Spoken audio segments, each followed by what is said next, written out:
Y en una nueva conferencia de prensa aquí en la capital mexicana, el expresidente boliviano Evo Morales, quien tiene asilo político en México, pidió la ayuda internacional para conformar una comisión de la verdad sobre las elecciones de octubre, de lo que sucedió. Volvió a responsabilizar a sus adversarios políticos por la crisis en su país. Rey Rodríguez tiene los detalles. El expresidente de Bolivia, Evo Morales, propone crear una comisión de la verdad integrada por organismos internacionales y el Papa Francisco para revisar el proceso electoral del pasado 20 de octubre en su país y que derivó en una crisis que llevó al exmandatario a renunciar a su cargo y pedir asilo en México. Aunque en un encuentro con la prensa aseguró que no se opone a nuevas elecciones. No me opongo, si las soluciones, nuevas elecciones, que sea bienvenido. Y se tiene que viabilizar la asamblea, mejor, porque escuchamos por los medios de comunicación que querían garantizar más elecciones por decreto. Eso también está en contra de la Constitución. El exmandatario boliviano manifestó en México, país en el que está asilado, su respaldo a las protestas sociales en Bolivia y arremetió contra la presidenta interina Yanine Áñez, quien acusa a Evo Morales de ser el responsable de la situación en el país y cometer fraude en los comicios pasados. Escuché por ahí algunas autoridades del gobierno de facto, yo estoy organizando, yo soy dirigente sindical, para tomar decisiones, sean marchas, corte de caminos, o huelgas de hambre, se deciden ampliados en reuniones. Entonces, ¿qué reunión puede hacer desde aquí? Son acusaciones para decir que Evo está agitando. Y quiero decir, yo saludo a los elementos sociales movilizados contra el golpe de Estado, movilizaciones pacíficas. La presión de la oposición y las Fuerzas Armadas en Bolivia obligaron a dimitir a Evo Morales a la presidencia del país, en medio de una crisis política que se agravó ante los cuestionamientos al escrutinio de las elecciones presidenciales. Morales ha insistido que tomó la decisión de renunciar para evitar un baño de sangre en Bolivia, donde las protestas se mantienen desde hace ya un mes. Rey Rodríguez, CNN, Ciudad de México. Bueno, vamos a hablar de todo esto, qué está sucediendo con Bolivia y en América Latina. Por supuesto, me acompaña en el estudio el analista, ex embajador de México en Cuba, Ricardo Pasco, para analizar la crisis sociopolítica primero en Bolivia, si te parece, porque pues estamos ante una región que está ardiendo. Arde Ricardo. América Latina. Sí. Arde América Latina, de derechas, de izquierdas, incluso de centros. Pero es un fenómeno que está arrasando en toda la zona. Ahora estamos viendo tanto el ejemplo de Colombia mañana, ¿sí?, como incluso las elecciones próximas en Uruguay, que si bien no es una manifestación en el sentido de protesta, sí hay la fuerte posibilidad de un cambio de mando político en Uruguay, lo cual entonces vendría un poco a reforzar la idea de que por todos lados la gente está expresando un descontento, un desconcierto. Es entre un reclamo democrático, Mario, pero también un descontento con la ineficacia de la política y quizás hasta un cuestionamiento de la validez de la democracia disfuncional en muchos países. Y un cuestionamiento de los sistemas políticos, ya sean de derecha o de izquierda, ¿no? Estamos viendo la crisis en Chile, en Argentina, en Uruguay pues tampoco se alcanza una mayoría, hay balotaje, segunda vuelta, pero pasó lo mismo en Bolivia, es decir, el presidente no alcanza, aparentemente, según lo que podemos saber, no alcanza una mayoría que le dé, pues que donde no haya una segunda vuelta, aparentemente pues ahí es donde se denuncia un fraude, es decir, hay también una sociedad dividida en la zona. No, absolutamente. Bolivia es una sociedad dividida, muy acostumbrada a la lucha dura. Hay que recordar que Bolivia es el país que más golpes de Estado ha vivido en América Latina. Ha sufrido 23 intentos de golpe de Estado, como solamente la mitad han funcionado, pero 23 intentos de golpe de Estado en Bolivia en su historia, lo cual te habla de inestabilidad por un lado, de una gran división social y de una conflictividad que hoy se está confirmando.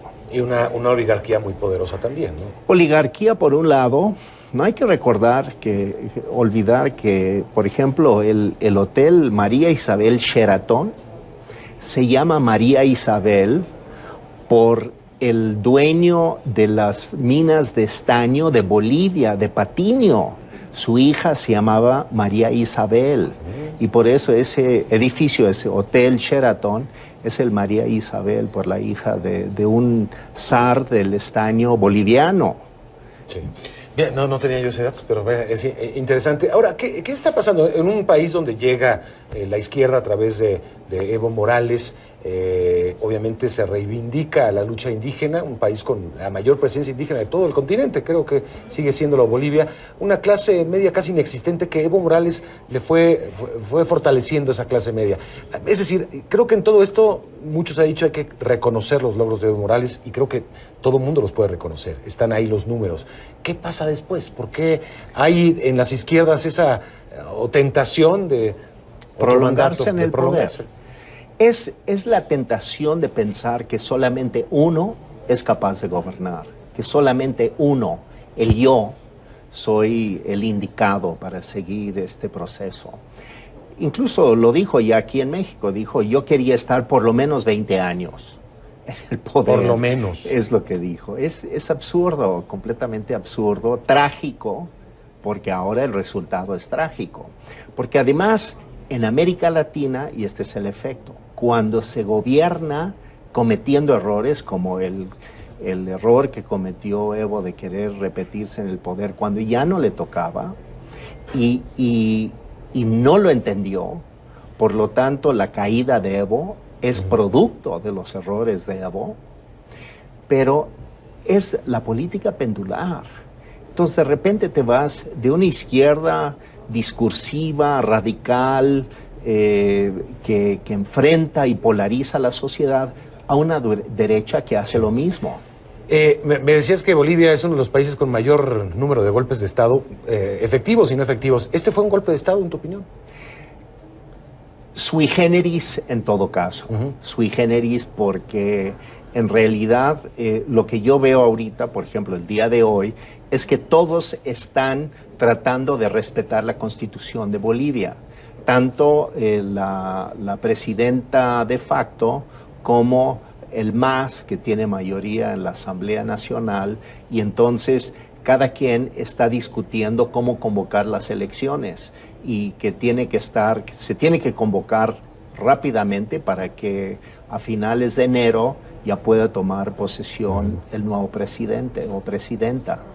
Entonces, lo curioso del fenómeno boliviano, y creo que esto refleja algo de América Latina, es que se busca tratar de por lo menos dar la impresión de que se está respetando la Constitución.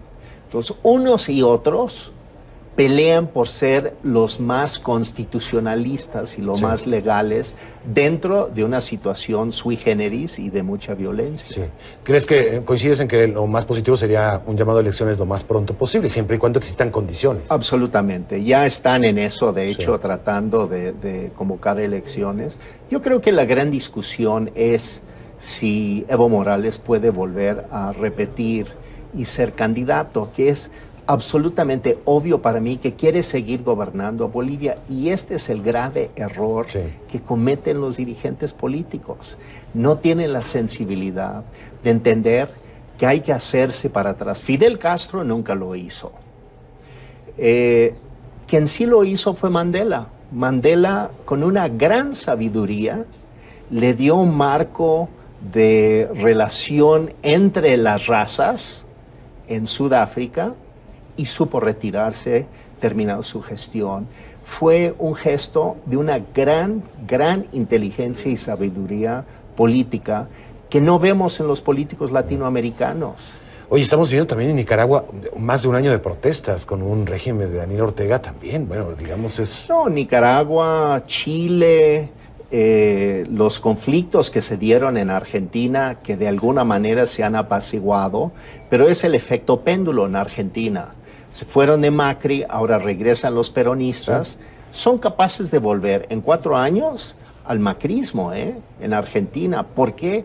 porque ninguno de los dos, las dos fuerzas políticas muestran capacidad de dar salida al entramado social que no resuelve sus problemas. Sí, no hay nuevos actores tampoco políticos en la región. Tampoco.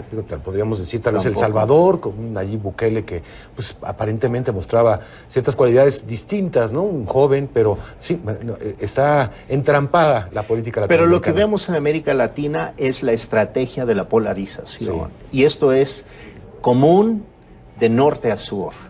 Los gobernantes que creen que les conviene polarizar a las sociedades para mantenerse en el poder.